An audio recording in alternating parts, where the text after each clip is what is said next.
welcome to the Shaping the Basin podcast, the podcast where we talk to leaders who are making a difference here in Klamath County. I'm here with Randy Cox. Thanks for joining me. Randy is the executive director of the Klamath County Economic Development Association, more easily said, KCEDA. Yes. And we're going to have a conversation about what it's like to recruit businesses here. Thank you for being here. Well, thanks so much, Heather, for having me. It's, economic development is a contact sport. The more contact you have, the more success you have. And you just don't know what's going to happen the next day. So it's an exciting topic, and I look forward to talking to you about it. Thank you. I joked that this was going to be my first question. So this is a question we get, and I hear online. Sorry to do it to you, but why is everyone keeping Costco away from Klamath? I don't know why everyone's keeping Costco away from Klamath. It's an ideal location. We have the site picked up for them. I think, it's just up to us to be a little bit more aggressive with our recruiting. I think they'd be a great addition to Klamath.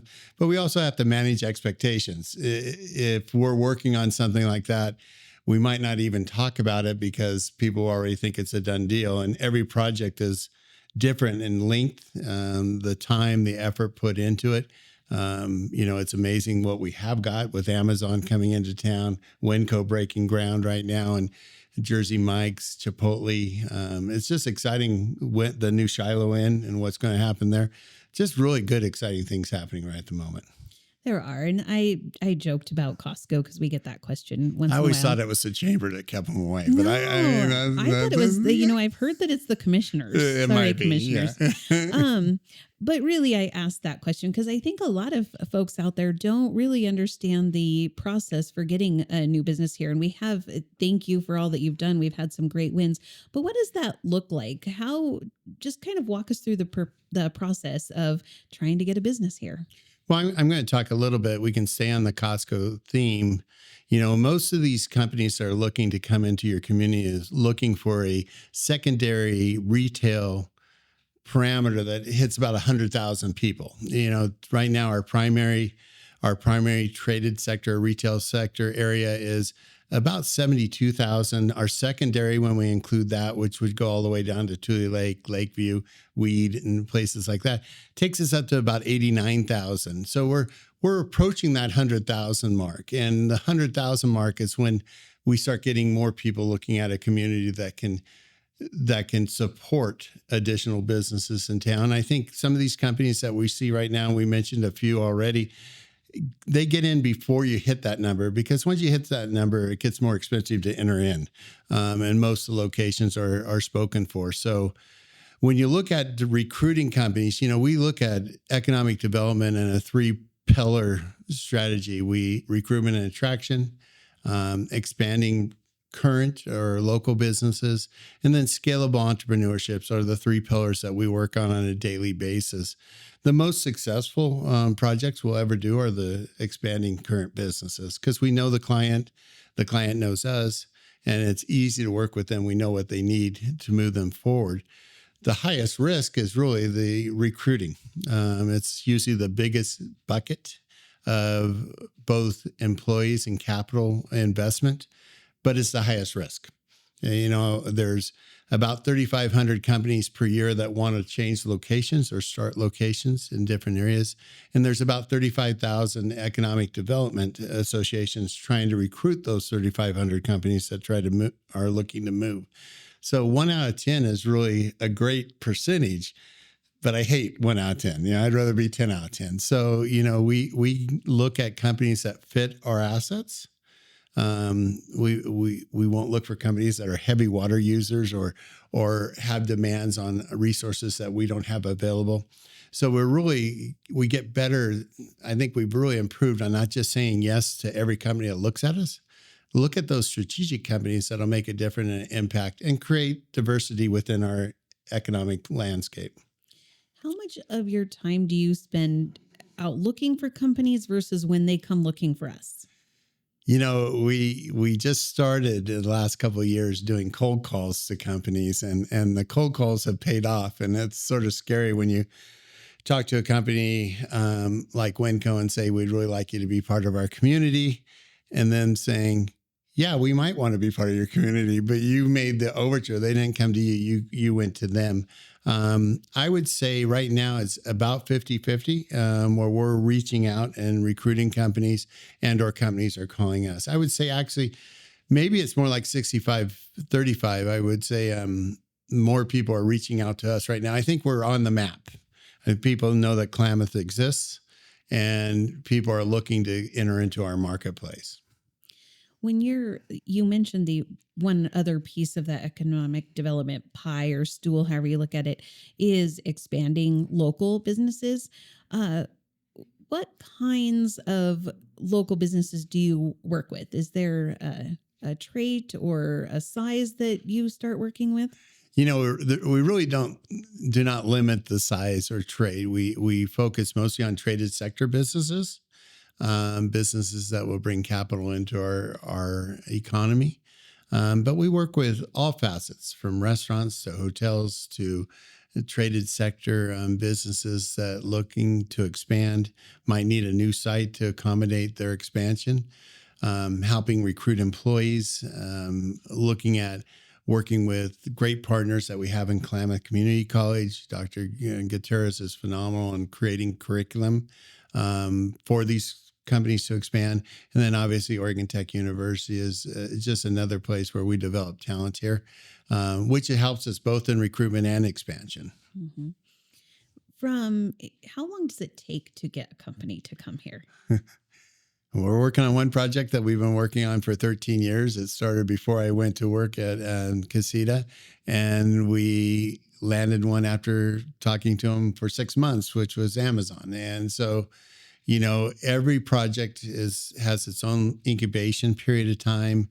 That's why it's so crucial for us to manage expectations. You might get a call yesterday on a project that's, a significant project, but it's not done until ground's being broken and you guys show up with the shovels and we're doing a groundbreaking celebration of a company coming to town. So each one has its own timeline. Hmm. I wish they were all the same, but the needs and expectations are different with each of the companies. Yeah. Um, when you are um, when you're out there trying to get a company to get here, I'm assuming that there is a marketing pitch. What are our assets here that make us appealing to a company that wants to come here? Well, our tagline is choose Klamath. It's just better here. And we truly believe it's just better here. And if you were to look at our funnel today is 52 projects, about $4.4 billion with a capital investment, about 1,400 employees. That's what we're managing on our deck. That's heavily weighted towards green energy. And we have significant amount of that 4.4 billion is green energy projects. So obviously having 31 or 300 days of sunshine a year, not like February of this year, but 330 days of sunshine a year helps in that solar production. We have 3 assets here that I didn't know existed when I took the job, but Captain Jack substation, you got the Malin substation, then we also have a major gas line running through our community.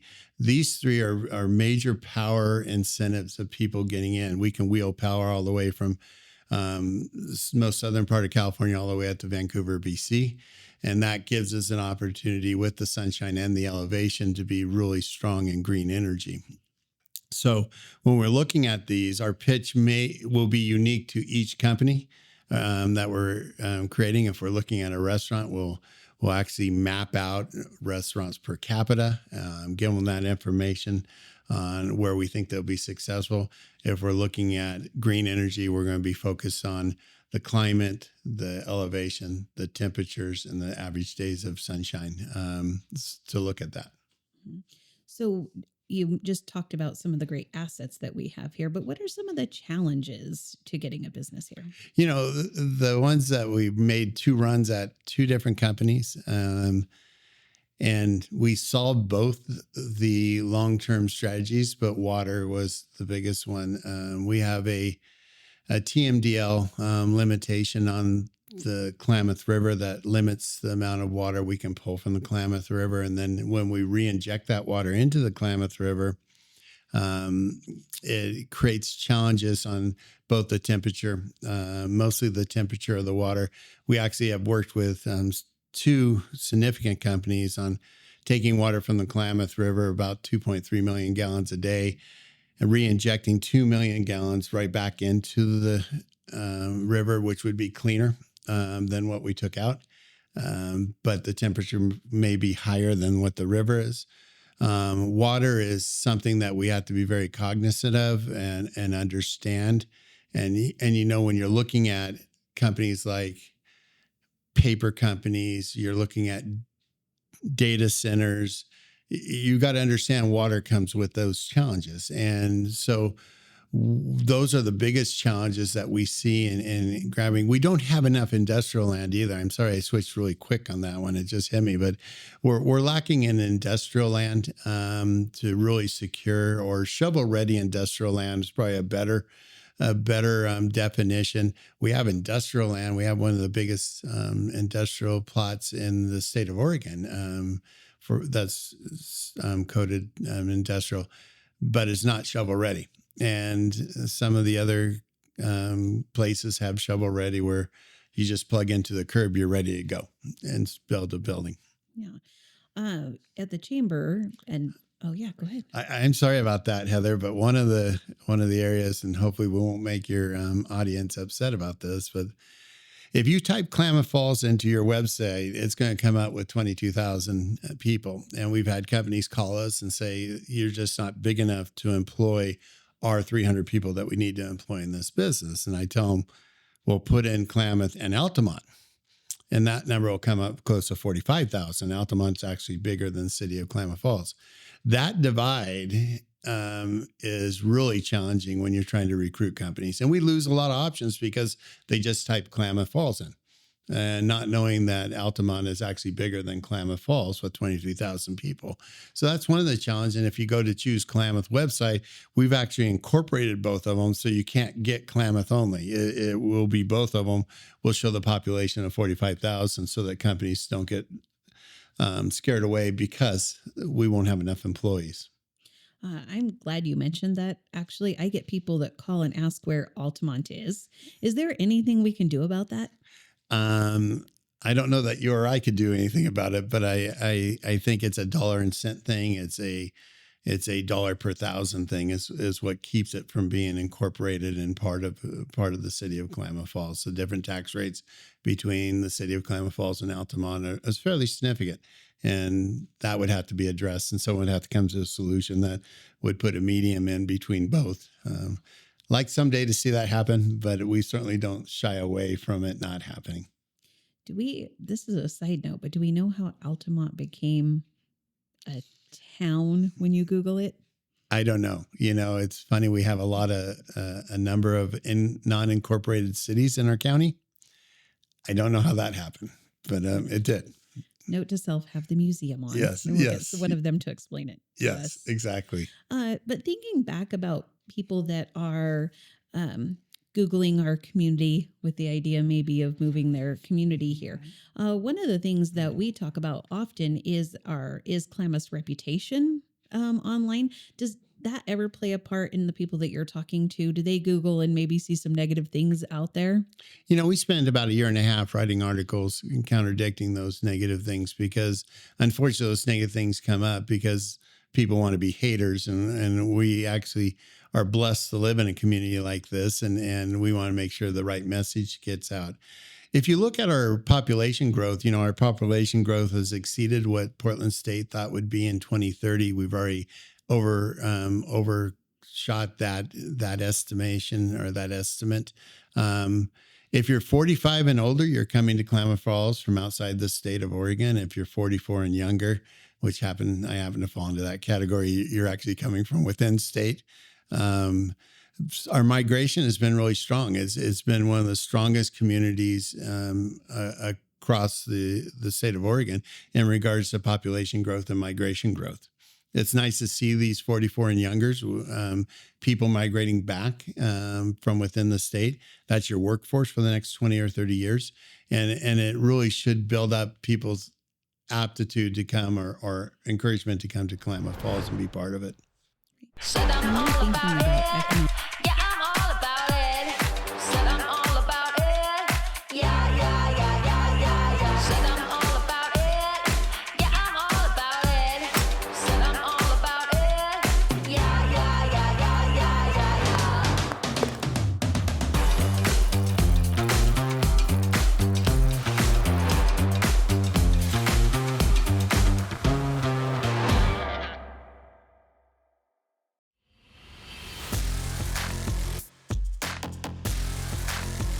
If a picture says 1,000 words, imagine the story. 24 frames a second. Can tell about your business. 40 Deuce Films. when you're thinking about economic development in our community and we're thinking about the people that are watching here, are there things that the average person could do to help what you are doing at Quesita? I think get engaged. You know, my feeling is get engaged, get involved. One of the exciting things when you talk about assets, what assets do we have? We could list assets. In fact, the first week I went to work for Quesita, I asked all our members to name 10 assets that they're proud of being in this county. And, you know, you get the base, you get the Sky Lakes Medical Center. But one of the things you get is quality of life. And the quality of life, the outdoor recreation, the quality of life here is amazing. It's interesting that because of that quality of life and because we're still a rural community, we have a sense of community and one person can make a difference. And all I would say is get engaged, get involved. You can make a difference. And if you don't know or you have questions, ask, find out versus posting something online that you don't know anything about. Go ask what is going on in regards to the community. But we have enough things where the Economic Summit, we have the gala, all these events that we have that you can learn more about our community. I'd say just get engaged. You can make a difference. That's true. What opportunities exist at Quesita for people to get involved? Who is Quesita? Well, Quesita is a public-private membership organization. It's a pay-to-play membership. If you want to get engaged and you want to see your economy, your ecosystem grow, you want to be part of Quesita. We have about 107 members. Klamath County is a member, and the city of Klamath Falls is a member too. And then the others are companies and individuals that are members of Quesita. We have membership ranges all the way from bronze all the way up to principal. And you know, our next meeting is like June 3rd, members meeting. It's at Planasa. Most people don't know that they process about 30 million strawberry plants a year there. So we take people on a quarterly basis to places they've never been. Our annual meeting will be at a new hangar built at Kingsley Field or Crater Lake Airport. But we'll also do tours of Amazon during that meeting in August. And then obviously we have the Oktoberfest. We have things that, you know, you get engaged, get involved. I think that's what we're probably lacking is just the opportunity to educate. You mentioned Planasa and people might be surprised. What is something that you think a lot of people would be surprised to know about our community? I think, you know, we have been blessed by having meetings at locations where our members normally wouldn't go. So we met at Gaucho. We met at the Fable Museum. We've met at Wilson Art. We met at Klamath Works just last month. The beginning of March, we met at Klamath Works. I think people forget everything that Klamath Works is all about. We've had guest speakers come in from different organizations like Rye Development talking about the Swan Lake Energy Storage Project. You know, it's just Bogate Construction built a new warehouse, a new office facility. We met there. So we're taking our members to where things are happening. And I think people would be surprised at a company like Duncan Farm that produces all this baked lettuce and salads, and they ship them all over the West Coast. I think they'd be shocked at Plananza and what they're doing, growing strawberry plants in an area where you can't grow strawberry, but plants grow really well, and you separate them, sell them worldwide. I think there's just a lot of good things. I think the Kingsley Field is something that we really forget to advertise as the second largest employer in our county and what economic impact they make to us. This F-35 thing is a very amazing project. If we stay on top of it and watch it, it'll have a major impact to our community. And so we have a very diverse economy. And I think people don't realize that, we have been rebuilding an economy from a timber base in the 1970s, 80s, to a more diversified economy that we have today. Mm-hmm. Housing is something that we all talk about. I mean, statewide and locally. I'm assuming that can affect you recruiting people here. What is Casita doing related to housing? Housing is a very interesting topic because in 2019, we had a housing needs analysis. And Portland State figured that we needed 609 houses over the next 20 years, at which is 30 houses a year, 26 houses a year, something like that, 31 houses a year. And, I looked at the housing starts in 2020 and 2021. And when I looked at that, Portland State was 26.8% accurate. Now, when I went to school, that was not a passing grade. That did not set the curve. So in 2019, I worked with Fisher Nicholson and some community members here in town to raise a private equity fund to build spec homes, really focusing on 3 achievements. One is to enhance and increase building within our community. Number 2 was to enhance and augment our 47-year housing stock, average age housing stock. And then number 3 was to mentor, train, and develop general contractors and the trades here in Klamath County. Casita is the largest investor in that fund. We partnered with People's Bank to create this fund. And we have 11 individuals throughout our community that are invested in the fund. We've built 20 houses so far. We hope to start 6 of them here in 2025 and keep this up. It's a really exciting program to see people build their first house ever and try to get that knowledge back in. Housing will be the one thing that can limit our economic growth over the next few years. Mm-hmm. Thinking of what my question is I want to ask you next. I think, staying on housing, we have that development on Foothills that we're looking at breaking ground the end of this year. And so-called Summers Crossing, it might change its name, but it'll be adjacent to the new Summers Lane when it goes through there.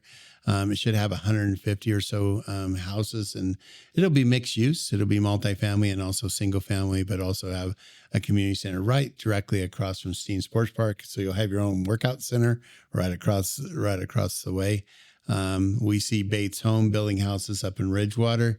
They hope to build 159 houses there. I think their open house is coming up here in April, right? I want to say April 10th, but I might be wrong with that. So it's exciting to see them do the grand opening. I know you guys are involved with that ribbon cutting, so we're excited about that possibility. And we continue to work with individual contractors here throughout the community building additional housing. So it's an area that I think we can continue to move forward with, working again on a grant to help that project out, to move projects forward. Great. So thinking about 10 years from now, what do you predict for our community? 10 years from now, I think you guys will have a gorgeous kayaking, canoeing, paddleboard infrastructure on Lake Awana. I am really passionate about the Lake Awana Wellness Project. We are going to teach people what wetlands do. We're going to enhance the entire holistic ecosystem, which we're excited about. We've raised about $4 million for that project now, and I just sat through a engineering design on a pedestrian path over the southern part of Lake Owana, which would get us the 5 kilometer loop that we're looking for, that you can walk all the way around the lake. And Lake Owana is not a lake; it's really a river, but it's slow moving, so it has the name for a lake. We're excited about that project moving forward. I think Klamath County will hit the 100,000 population mark, and again, that makes recruiting easier because it shows the needs for these companies to be in town. I think you'll see a number of businesses that I won't identify out loud, but things that will help improve quality of life, make things a little bit easier. And I'm hopeful that, and I probably shouldn't even say this, but hopeful to see commercial airline back involved in Klamath Falls and being a service that we can count on, which again opens up some weird opportunities or some unique opportunities. The second house, makes it easier to get there and have that second house. But it also makes it easier for companies to get in and out of Klamath Falls. And, we were blessed with that for a long time with Horizon Air, and it'd be nice to see the commercial airline back in Klamath. I think you'll see our medical sector continue to grow. Sky Lakes has done a great job in their growth. As largest employer in our community, really has taken over that timber base and the number of employees. They're just in the medical field alone, we're running about 5,400 employees in that area. And we'll continue to see that. And I think recreation, I really think, optimistically, we'll see a Parks and Rec district, and we'll see more recreational opportunities for not just our youth, but for everyone to enjoy getting out, getting the path, mountain biking, and enjoying the outdoors, bird watching, whatever it might be, enjoying the outdoors. I think we'll see that too. So I think we'll still have that sense of community. I think that is really deep rooted in Klamath, where we've seen other communities sort of lose their identity. I think we'll continue with our identity. And as long as people stay engaged, like I said earlier, they can make a difference and keep it the quality of life that they want to see within our area. I think you'll see some northern development too. We have some really, really exciting projects happening in North County. Klamath County is a big county. And so when I look at the map and look where projects go, we have some great projects in South County, down in Malin, Merrill, Lost River. And then we have some great projects in Chemult and Gilcrest, Crescent.